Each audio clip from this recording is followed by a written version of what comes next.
हमारे आर्ष मुनियों का कहना है कि आप चाहें तो हवा में तैर सकते हैं, पानी पर चल सकते हैं, पूरी दुनिया जीत सकते हैं, लेकिन अपने मन की चाल समझना इन सब कामों से कठिन काम होता है। आपने कभी ख्याल किया होगा कि आप जो काम करना चाहते हैं, आपका मन उससे उल्टा काम करता है। उदाहरण के लिए, अगर आप सिगरेट पीना छोड़ना चाहते हैं, आप खुद से दृढ़ निश्चय भी लेते हैं, लेकिन कुछ ही समय बाद आपका मन आपको खींचकर वापस उसी सिगरेट के पास लाकर खड़ा कर देता है। और यह बात सिर्फ सिगरेट पर लागू नहीं होती। हमारे जीवन में, हम सबके जीवन में बहुत सारे ऐसे काम होते हैं, ऐसी आदतें होती हैं जिन्हें हम छोड़ना चाहते हैं, लेकिन हम चाह कर भी उन आदतों को छोड़ नहीं पाते। लेकिन अगर हम प्रयास करके अपने मन के दृष्टि बन जाते हैं, उसके साक्षी बन जाते हैं, तो हम अपने मन की चाल को पकड़ सकते हैं। और अगर एक बार हमें अपने मन की चाल पकड़ में आ जाए, तो फिर हम कोई भी आदत छोड़ सकते हैं, या फिर इसका उल्टा कोई भी आदत अपना सकते हैं, जैसे कि ब्रह्म मुहूर्त में उठने की, या फिर कोई भी ऐसा काम जिसे करने में हमें आलस्य आता है, क्योंकि हमारी आदतों के पीछे मूल बिंदु हमारा मन ही होता है और हम उसे ही नजरअंदाज करके चलते रहते हैं, और बाद में पछताने के सिवाय हमारे पास कोई चारा नहीं बचता। आज की जो बुद्ध कहानी मैं आपको सुनाने जा रहा हूं, उसमें आपको कुछ ऐसे तरीके पता चलेंगे जिससे कि आप अपने मन की चाल को भली भांति पकड़ सकते हैं, उसको जान सकते हैं, उसका निरीक्षण कर सकते हैं और उसके बाद अपनी आदतों में बदलाव कर सकते हैं। तो चलिए शुरू करते हैं आज की कहानी। एक बार एक वाचाल शिष्य एक गुरु के आश्रम में शिक्षा ग्रहण करने के लिए आया था। वह शिष्य अपने गुरु की बात कम सुनता था, लेकिन अपनी बात बताने में वह बहुत उत्सुक रहता था। एक दिन गुरु ध्यान पर चर्चा कर रहे थे। ध्यान किस प्रकार किया जाता है और ध्यान का क्या महत्व होता है, इसी पर चर्चा चल रही थी। आश्रम के सभी शिष्य मौन होकर अपने गुरु की बातों को सुन रहे थे। गुरु उनको समझा रहे थे कि आप किसी भी प्रकार का ध्यान करते हो, लेकिन ध्यान की गहराइयों में जाने के लिए आपको अपने मन के अंदर प्रेम जागृत करना होगा। ध्यान करते समय आपको निरंतर अपने मन का निरीक्षण करना होगा कि आपके मन के अंदर किस प्रकार के विचार आते हैं। गुरु अपनी बात पूरी कर पाते, इससे पहले ही वह वाचाल शिष्य बीच में ही बोल पड़ा। उसने कहा, गुरुजी, मैं बहुत दिनों से अपने मन का निरीक्षण कर रहा हूं। मैं हर आने जाने वाले विचार को बड़ी गहराई से देखता हूं, समझता हूं, लेकिन उसके बावजूद मेरे मन की आदतों में कुछ बदलाव नहीं आ रहा है। मैं अक्सर सुबह देर से उठता हूं और रोज रात को मैं यही सोचकर सोता हूं कि मैं सुबह जल्दी उठूंगा, जल्दी उठकर ध्यान करूंगा, अपने मन का निरीक्षण करूंगा, लेकिन मैं यह कर नहीं पाता। मैंने अपने साथी शिष्यों से भी इस बारे में चर्चा की, लेकिन उनके पास भी इसका कोई जवाब नहीं है। इस आश्रम में कोई एक दूसरे से बात ही नहीं करना चाहता। सब लोग चुपचाप रहते हैं, कोई चर्चा नहीं होती।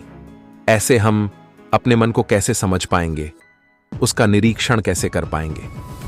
जब तक हम अपने मन के विचारों का, अपने मन की आदतों का एक दूसरे के सामने जिक्र नहीं करेंगे, उसकी चर्चा नहीं करेंगे, उस पर बहस नहीं करेंगे, तब तक हम चुप रहकर अपने मन को कैसे समझ पाएंगे?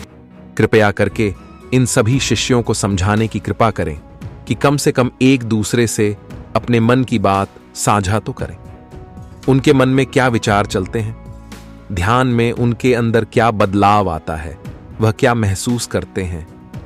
ध्यान करते वक्त कम से कम आश्रम में इन बातों की तो चर्चा होनी चाहिए। गुरु ने उस वाचाल शिष्य से पूछा कि तुम दूसरों के मन की बात क्यों जानना चाहते हो?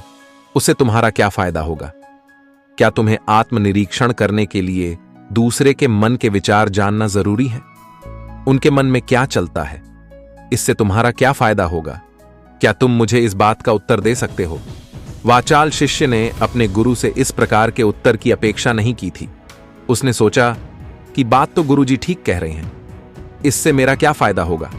अगर मैं दूसरे के मन की बात जान भी लूंगा या फिर दूसरों के सामने अपने मन की बात बता भी दूंगा, तो उससे मेरा क्या फायदा होगा? क्या मैं अपने मन को समझ पाऊंगा? वह वाचाल शिष्य अपने ही द्वारा किए गए प्रश्न में उलझ चुका था। उसके पास इसका कोई उत्तर नहीं था, लेकिन फिर भी उसने दूसरे शिष्यों के सामने अपनी बात को ऊंचा दिखाने के लिए गुरुजी से कहा, कि गुरुजी, अगर हमें यह पता चल जाए कि दूसरे के मन में क्या विचार चलते हैं और उन विचारों का वह ध्यान में जाकर किस प्रकार निरीक्षण करते हैं, तो इससे तो हमें भी ध्यान लगाने में आसानी रहेगी। हम भी अपने ध्यान में उसी प्रकार अपने विचारों का निरीक्षण कर पाएंगे, अपने मन को समझ पाएंगे। क्या आपको नहीं लगता कि गहरा ध्यान लगाने के लिए किन बातों का ध्यान रखा जाए, किस प्रकार अपने मन का निरीक्षण किया जाए? इस बात की चर्चा करने से दूसरे शिष्यों का भी भला हो सकता है। गुरुजी ने उससे पूछा कि मान लो कोई शिष्य गहरा ध्यान लगा पाता है और अगर वह तुम्हें अपनी मनोदशा बता भी दे कि किस प्रकार वह अपने मन का निरीक्षण करता है, अपने विचारों का निरीक्षण करता है, तो तुम्हें क्या लगता है कि यह जानकर तुम भी गहरे ध्यान में उतर पाओगे? अगर तुम ऐसा सोच रहे हो तो मैं तुम्हें एक बात बता दूं कि तुम अपने ही मन के बनाए हुए जाल में खुद फंस जाओगे। अगर तुम्हें कोई ऐसी प्रक्रिया पता चल गई कि गहरे ध्यान में किस प्रकार प्रवेश किया जाता है, तो तुम्हारा मन उसी प्रक्रिया का अनुसरण करने की कोशिश करेगा। तुम वर्तमान में उपस्थित होकर अपनी मनोदशा नहीं समझ पाओगे, बल्कि तुम्हारा मन तो उस प्रक्रिया के विचारों में उलझा रहेगा। तुमने अपने मन को एक काम दे दिया करने के लिए और तुम्हारा मन उसी काम को करता रहेगा। तुम भी उस काम में सम्मिलित हो जाओगे। तो तुम अपने मन का निरीक्षण किस प्रकार कर पाओगे? क्योंकि तुम तो खुद अपने मन के साथ सम्मिलित हो गए, तुम तो खुद अपने मन के साथ एक हो गए। गुरुजी ने आगे बताया कि तुम अपने मन को तभी समझ सकते हो जब तुम अपने मन से अलग हटकर अपने मन को देख पाओ, अपने मन की चाल को दूर से खड़े होकर समझ पाओ। जिस भी विषय को या जिस भी चीज को तुम्हें समझना हो, तुम्हें उसे अलग होकर देखना होगा। अगर तुम उसके साथ एक हो गए तो तुम उसको कभी नहीं समझ पाओगे, तुम उसके साथ सम्मिलित हो जाओगे। जिस प्रकार तुम अपने विचारों को समझने की कोशिश करते हो, लेकिन विचारों को समझते समझते तुम अपने ही विचारों में खो जाते हो। कभी अनुभव किया है तुमने? शिष्य ने हां में सिर हिलाते हुए कहा कि गुरुजी, जब भी मैं अपने विचारों का निरीक्षण करने लगता हूं तो ऐसा ही होता है, मैं अपने ही विचारों में खो जाता हूं। कुछ समय बाद मुझे ध्यान में आता है कि मैं अपने विचारों का निरीक्षण कर रहा था। उसके बाद मैं फिर से अपने विचारों का दृष्टा बन जाता हूं, उनका साक्षी बनने की कोशिश करने लगता हूं। लेकिन कुछ समय बाद मैं फिर से अपने विचारों के साथ एक हो जाता हूं। गुरुजी ने सभी शिष्यों को समझाते हुए कहा कि जिस प्रकार एक गुस्से से भरा हुआ आदमी कभी भी अपने गुस्से का निरीक्षण नहीं कर पाता, क्योंकि वह खुद अपने गुस्से के साथ एक हो जाता है। वह अपने गुस्से को ही अपना अस्तित्व मान लेता है और इसीलिए वह यह कभी नहीं देख पाता कि गुस्सा उसके मन को किस प्रकार प्रभावित कर रहा है, किस प्रकार यह गुस्सा उसके मन को दुखी कर रहा है। वह कभी नहीं देख पाएगा, क्योंकि उसके पास वह कला नहीं है कि वह अपने गुस्से को अपने से अलग करके देख पाए। इसी चीज के लिए सारे अभ्यास बने हुए हैं, ताकि तुम सिर्फ एक दृष्टा, एक साक्षी बनकर सभी चीजों को परिपूर्ण उसके असली स्वरूप में देख पाओ। और जब तुम सभी चीजों का, सभी विचारों का असली स्वरूप देख लेते हो, तब तुम्हें उसकी अनित्यता पता चलती है। तब तुम्हें पता चलता है कि यह सब आने जाने वाली चीजें हैं, लेकिन चेतना, कॉन्शियसनेस, वह हमेशा इंसान के साथ रहती है। वह दृष्टा साक्षी दोष को देख रहा है, वह हमेशा जीवित रहता है, वह कभी नहीं मरता, वह नित्य है और वही चेतना होती है। चेतना किसी भी चीज से कभी भी बंधी हुई नहीं होती। चेतना तुम्हारा होश है। दूसरी चीजों को उनके स्वरूप में देख पाने की कला तुम्हें तुम्हारी चेतना से ही मिलती है। जितनी प्रकार तुम्हारी चेतना होगी, उतने ही अच्छे तरीके से तुम चीजों से अलग हटकर उनको देख पाने में सक्षम हो पाओगे। इसलिए अपनी चेतना को ऊपर उठाने का काम करो, ताकि तुम अपनी चेतना से किसी भी चीज का असली स्वरूप देखने में सक्षम हो पाओ। शिष्य ने पूछा कि गुरुदेव, आपकी बातें कुछ कुछ तो समझ में आ रही हैं, लेकिन एक बात समझ में नहीं आई कि अपनी चेतना को ऊपर उठाने के लिए, अपने आप को ज्यादा होश में रखने के लिए हमें क्या करना होगा। इस पर चर्चा करते हुए गुरु ने बताया कि तुम मौन होकर, चुप होकर सिर्फ अपने विचारों को, अपने मन की प्रक्रियाओं को, अपने अनुभवों को देखना शुरू करो। तुम्हारे अनुभव आते हैं, तुम्हारे अनुभव चले जाते हैं। वह अनित्य है, वह हमेशा हमारे साथ नहीं रहने वाले, लेकिन हमारा मन उन्हीं अनुभवों को पकड़ने की कोशिश करता रहता है। जब तुम्हें कोई अच्छा अनुभव होता है तो तुम्हारा मन चाहता है कि तुम्हें बार बार वही अनुभव हो, और उसी अनुभव को लेने के चक्कर में तुम्हारा मन तुम्हें फंसाता चला जाता है। तुम्हारी चेतना तुम्हारे मन के अधीन हो जाती है। वही होता है सिगरेट पीने वाले के साथ, वही होता है शराब पीने वाले के साथ, और वही होता है हर बुरी आदत अपनाने वाले के साथ। उसकी चेतना उसके मन की गुलाम हो जाती है। अगर तुम अपनी चेतना को अपने मन से आजाद करना चाहते हो तो सबसे पहले मौन रहना सीखो, चुप रहना सीखो। तुम्हारे ज्यादा बोलने की आदत, दूसरों से उनके अनुभव सुनने की आदत तुम्हारे मन को और ज्यादा भर देगी। लेकिन अपनी चेतना को आजाद करने के लिए तुम्हें अपने मन को खाली करना सीखना होगा। जब तुम अपने मन को खाली करोगे तब तुम्हें अपनी चेतना का असली स्वरूप दिखाई देगा। तब तुम्हें पता चलेगा कि मौन रहकर, चुप रहकर अपनी चेतना को कैसे ऊपर उठाया जाए, कैसे हमेशा चैतन्य रहा जाए। चैतन्य रहना ही हमारा असली स्वरूप होता है, लेकिन हम उसे भूल चुके हैं अपने मन के अधीन होकर। इसीलिए अपनी चेतना को अपने मन से छुटकारा दिलाना होगा।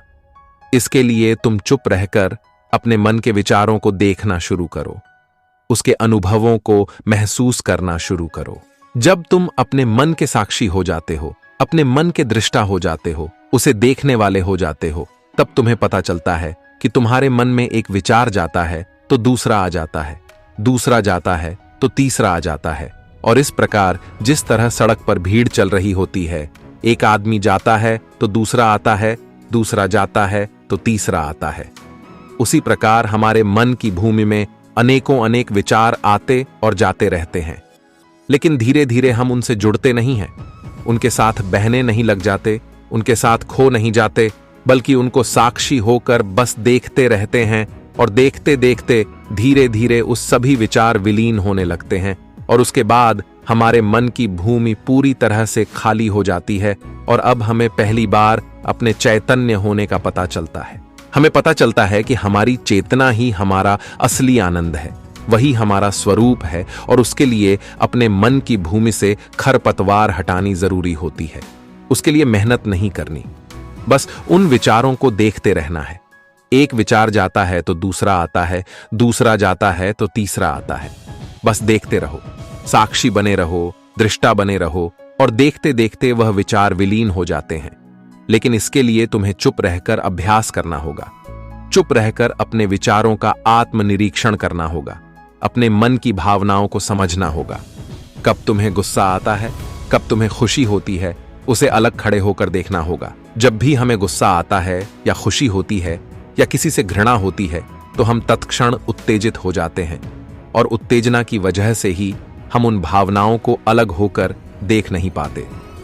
लेकिन अगर हम उत्तेजित न हों, शांत रहें, शिथिल रहें, तो हम अपने मन की भावनाओं को समझ सकते हैं, उनको जान सकते हैं। और जब हम अपने मन की भावनाओं को जानने लगते हैं तब हमें पता चलता है कि कोई भी भाव हमेशा नहीं रहता। एक भाव जाता है तो दूसरा चला आता है। खुशी हमेशा नहीं रहती, दुख हमेशा नहीं रहता, गुस्सा हमेशा नहीं आता, घृणा हमेशा नहीं होती। जब इन बातों को हम समझने लगते हैं तो ये सारे भाव हमारे अंदर से विलीन होने लगते हैं, और सिर्फ एक प्रेम, एक आनंद हमारे अंदर बच जाता है। उसे ही हम परमानंद कहते हैं, और वही हमारा असली स्वरूप होता है। इसीलिए अपने मन की चाल में तुम खुद मत फंस जाना। अपने मन की चाल को दूर खड़े होकर बस देखते रहना, और देखते देखते वो चाल तुम्हारा मन से पूरी तरह से विलीन हो जाएगा। और जब कोई मन में उलझन नहीं बचेगा तभी हम हर चीज में अपना मन लगा सकते हैं, हर काम को पूरे ध्यान पूर्वक कर सकते हैं। असल में मन का विलीन होना ही ध्यान में प्रवेश होता है। जब तक हमारा मन हावी होता है तब तक हम ध्यान में प्रवेश नहीं कर पाते, क्योंकि हमारा मन करेगा तब हम ध्यान करेंगे, और जब हमारा मन नहीं करेगा तब हम ध्यान नहीं करेंगे। और ऐसा हर काम में लागू होता है। लेकिन एक बार अगर हमारा मन विलीन हो जाता है तो हम हर काम में ध्यान लगा सकते हैं, और ध्यान ही हमारा असली स्वरूप बन जाता है, वही चेतना बन जाती है। इस ज्ञान भरी चर्चा को सुनकर सभी शिष्य प्रसन्न हो गए, लेकिन गुरु ने उन्हें चेतावनी देते हुए कहा कि तुम प्रसन्न हो रहे हो, यह भी तुम्हारे मन की एक भावना है। तुम्हें ये बातें सुनने में मजा आ रहा है, इसीलिए तुम प्रसन्न हो रहे हो। लेकिन ये बातें हमेशा कोई तुम्हें नहीं सुनाएगा और इसी वजह से तुम्हारा मन हमेशा प्रसन्न नहीं रह पाएगा।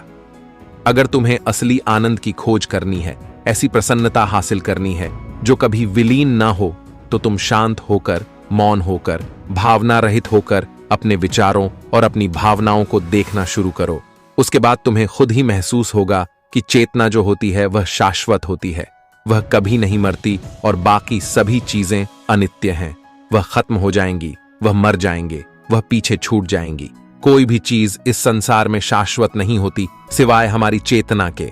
जब हमारे प्राण छूटते हैं तो हमारे शरीर से सबसे पहले हमारी चेतना ही निकलती है, इसीलिए चेतना कभी नहीं मरती। गुरु ने सभी को निर्देश देते हुए कहा कि आज हम मौन रहकर अपने मन के विचारों और उसकी भावनाओं पर ध्यान लगाएंगे, उसके साथ सम्मिलित नहीं होंगे, बस उसे दूर से खड़े होकर देखते रहेंगे। थोड़ा कठिन है, लेकिन अभ्यास करने से तुम इसमें माहिर हो जाओगे। और इसके बाद गुरु ने सभी को ध्यान लगाने का संकेत किया। तो दोस्तों, कैसी लगी ये कहानी आपको कमेंट सेक्शन में जरूर बताना, और अच्छी लगी हो तो इस चैनल को सब्सक्राइब करके नोटिफिकेशन बेल को जरूर प्रेस कर देना। तो मिलते हैं किसी अगली कहानी में, तब तक के लिए अपना ख्याल रखें।